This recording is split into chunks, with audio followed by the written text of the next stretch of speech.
ಮನೇಲಿ ಒಂದೇ ಒಂದು ಸತಿ ಈ ರೀತಿ ಕಡಲೆಕಾಳು ಗ್ರೇವಿ ಮಾಡಿ ನೋಡಿ. ಮಟನ್ ಗ್ರೇವಿ ಮತ್ತು ಬೋಟಿ ಗೊಜ್ಜಷ್ಟೇ ಟೇಸ್ಟಿಯಾಗಿರುತ್ತೆ. ನಮಸ್ಕಾರ ಎಲ್ರಿಗೂ, ಮಂಡ್ಯಕಾಯಿ ರುಚಿಗೆ ಸ್ವಾಗತ. ನೀವೇನು ನಮ್ಮ ಚಾನಲ್ನ ಸಬ್ಸ್ಕ್ರೈಬ್ ಮಾಡ್ಕೊಂಡಿಲ್ಲ ಅಂದರೆ ದಯವಿಟ್ಟು ಸಬ್ಸ್ಕ್ರೈಬ್ ಮಾಡ್ಕೊಳ್ಳಿ. ಇನ್ನಷ್ಟು ಇಂಟ್ರೆಸ್ಟಿಂಗ್ ವೀಡಿಯೋಸ್ಗೆ ಬೆಲ್ ಐಕಾನ್ನ ಕ್ಲಿಕ್ ಮಾಡಿ.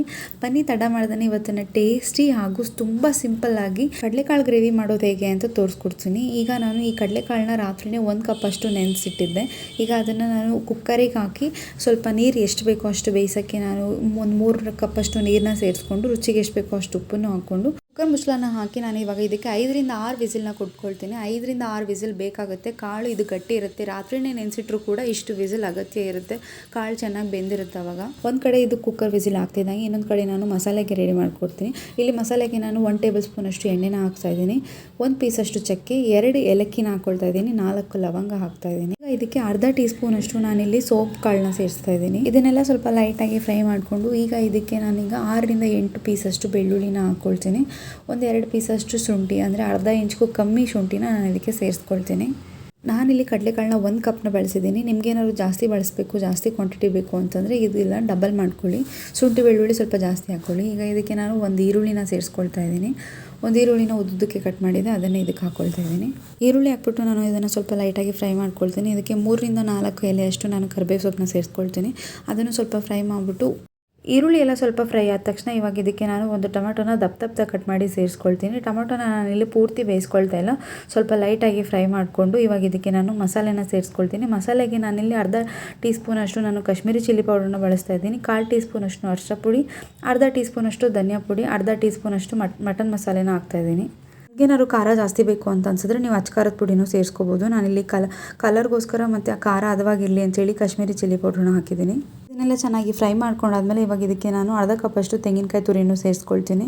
ತೆಂಗಿನಕಾಯಿ ತುರಿನೂ ಲೈಟಾಗಿ ಫ್ರೈ ಮಾಡಿಬಿಟ್ಟು ಇವಾಗ ಇದನ್ನೆಲ್ಲ ತಣ್ಣಗಾದ ತಕ್ಷಣ ನಾನು ಇದನ್ನು ಮಿಕ್ಸಿಗೆ ಹಾಕ್ಕೊಳ್ತೀನಿ. ಸ್ವಲ್ಪ ತಣ್ಣಗಾದಮೇಲೆ ಮಿಕ್ಸಿಗೆ ಹಾಕ್ಕೊಂಡು ರುಬ್ಬಕ್ಕೆ ಎಷ್ಟು ನೀರು ಬೇಕೋ ಅಷ್ಟು ನೀರನ್ನು ನಾನು ಇದಕ್ಕೆ ಸೇರಿಸ್ಕೊಂಡು ನುಣ್ಣಗೆ ರುಬ್ಕೊಳ್ತೀನಿ. ಇವಾಗ ಇದನ್ನು ಈ ರೀತಿ ನುಣ್ಣಗೆ ಫೈನ್ ಪೇಸ್ಟ್ ಆಗಿ ರುಬ್ಬಾದ್ಮೇಲೆ ಈ ಮಸಾಲೆನ ಪಕ್ಕಕ್ಕೆ ಎತ್ತಿಟ್ಟು ನಾನೀಗ ಒಗ್ಗರಣೆಗೆ ರೆಡಿ ಮಾಡ್ಕೊಳ್ತೀನಿ. ಒಗ್ಗರಣೆಗೆ ನಾನಿಲ್ಲಿ ಕಾದಿರೋ ಬಾಣಲಿಗೆ 1 ಟೇಬಲ್ ಸ್ಪೂನ್ ಅಷ್ಟು ಎಣ್ಣೆನ ಹಾಕ್ಕೊಳ್ತಾ ಇದ್ದೀನಿ.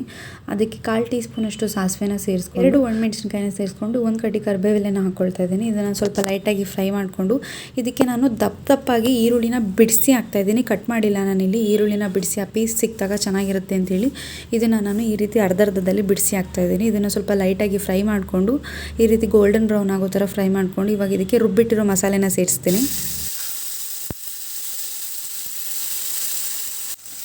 ಮಸಾಲೆ ಹಾಕಾದ್ಮೇಲೆ ಇದನ್ನು ಒಂದು 3 ರಿಂದ 5 ನಿಮಿಷ ಫ್ರೈ ಮಾಡಿದರೆ ಸಾಕಾಗುತ್ತೆ. ನಮ್ಮ ಮಸಾಲೆ ಹಸಿ ವಾಸನೆ ಎಲ್ಲ ಹೋಗಿ ಚೆನ್ನಾಗಿ ಫ್ರೈ ಆಗುತ್ತೆ. ಮಸಾಲೆ ಫ್ರೈ ಆದ ತಕ್ಷಣ ಇವಾಗ ಇದಕ್ಕೆ ಆಗಲೇ ನಾನು ಬೇಯಿಸಿಟ್ಟಿರೋ ಕಾಳು ವಿಸಿಲ್ ಹೋಗಿರುತ್ತೆ, ಆ ಕಾಳು ಬೆಂದಿದೆಯಾ ಅಂತ ನೋಡ್ಕೊಂಡು ಇವಾಗ ಇದಕ್ಕೆ ನಾನು ಸೇರಿಸ್ಕೊಳ್ತೀನಿ ಕಾಳೆಲ್ಲ ಈ ರೀತಿ ಚೆನ್ನಾಗಿ ಬೆಂದ ತಕ್ಷಣ ಉಳಿದಿರೋ ಮಸಾಲೆಗೆ ನಾನು ಈ ಕಾಳನ್ನ ಸೇರಿಸ್ಕೊಳ್ತೀನಿ. ಕಾಳೆಲ್ಲ ಹಾಕಾದ್ಮೇಲೆ ಗ್ರೇವಿಗೆ ಎಷ್ಟು ನೀರು ಬೇಕೋ ನೀವು ಅಷ್ಟು ನೀರನ್ನು ನೀವು ಇದಕ್ಕೆ ಸೇರಿಸ್ಕೋಬೋದು. ನೀವು ಮಾಡಬೇಕಾದ್ರೆ ನಾನು ಇದರಲ್ಲಿ ಗ್ರೇವಿನ ಕಮ್ಮಿನೇ ಇಟ್ಟಿದ್ದೀನಿ. ಇದನ್ನೆಲ್ಲ ಚೆನ್ನಾಗಿ ಮಿಕ್ಸ್ ಮಾಡಿಕೊಂಡು ರುಚಿಗೆ ಎಷ್ಟು ಬೇಕೋ ಅಷ್ಟು ಉಪ್ಪನ್ನು ನಾನು ಇದಕ್ಕೆ ಸೇರಿಸ್ಕೊಳ್ತೀನಿ. ಕಾಳು ಬೇಯಬೇಕಾದ್ರೂ ಕೂಡ ನಾನು ಉಪ್ಪು ಹಾಕಿದೆ. ಮಸಾಲೆಗೆ ಎಷ್ಟು ಬೇಕೋ ಅಷ್ಟು ಉಪ್ಪನ್ನು ನಾನು ಇದಕ್ಕೆ ಸೇರಿಸ್ಕೊಂಡು ಇದನ್ನು 10 ನಿಮಿಷ ಮೀಡಿಯಂ ಫ್ಲೇಮಲ್ಲಿ ಕುದಿಸಿದ್ರೆ ಸಾಕು, ಕಡಲೆಕಾಳು ಗ್ರೇವಿ ಚೆನ್ನಾಗಿ ರೆಡಿ ಆಗುತ್ತೆ. ಈ ಗ್ರೇವಿನ ನಾವು ಚಪಾತಿ ಜೊತೆ, ಬಿಸಿ ಬಿಸಿ ಪರೋಟ ಜೊತೆ, ಇಡ್ಲಿ, ದೋಸೆ, ಈ ಗ್ರೇವಿ ಜೊತೆಗೆ ಗೀ ರೈಸ್ ಮಾಡಿಕೊಂಡು ಬಿಸಿ ಬಿಸಿಯಾಗಿ ತಿಂತಿದ್ರೆ ಅದು ಕೂಡ ಸೂಪರ್ ಆಗಿರುತ್ತೆ. ಬಿಸಿ ಅನ್ನದ ಜೊತೆನೂ ತಿನ್ಬೋದು. ನಿಮ್ಗೇನಾದರೂ ತೆಳ್ಳಗೆ ಬೇಕು ಅಂತ ಅನ್ಸಿದ್ರೆ ನೀವು ಇನ್ನೂ ತೆಳ್ಳಗೆ ಮಾಡ್ಕೋಬೋದು. ಈ ಕಡಲೆಕಾಳನ್ನ ಬಳಸಿ ಇನ್ನಷ್ಟು ಗ್ರೇವಿ ಮಾಡ್ಬೋದು, ಬೇರೆ ಬೇರೆ ರೀತಿ ಗೊಜ್ಜು ಮಾಡ್ಬೋದು. ಅದನ್ನೆಲ್ಲ ನಾನು ವಿಡಿಯೋ ಮಾಡಿ ರೆಸಿಪಿನ ನಿಮ್ಮ ಜೊತೆ ಶೇರ್ ಮಾಡ್ತೀನಿ. ಇದನ್ನೆಲ್ಲ 10 ನಿಮಿಷ ಕುದಿಸಿದ ತಕ್ಷಣ ಕಡಲೆಕಾಳು ಗ್ರೇವಿ ರೆಡಿ ಆಗಿದೆ. ಇವಾಗ ಇದನ್ನು ಸರ್ವ್ ಮಾಡೋದೊಂದೇ ಬಾಕಿ ಇರೋದು. ನೀವು ಮಿಸ್ ಮಾಡ್ದೇ ಈ ರೆಸಿಪಿನ ಮನೇಲಿ ಟ್ರೈ ಮಾಡಿ. ಹೇಗಿತ್ತು ಅಂತೇಳಿ ಕಮೆಂಟ್ ಮುಖಾಂತರ ತಿಳಿಸಿ. ಫ್ರೆಂಡ್ಸ್ ಆ್ಯಂಡ್ ಫ್ಯಾಮಿಲಿ ಜೊತೆ ಶೇರ್ ಮಾಡೋದನ್ನ ಮರಿಬೇಡಿ.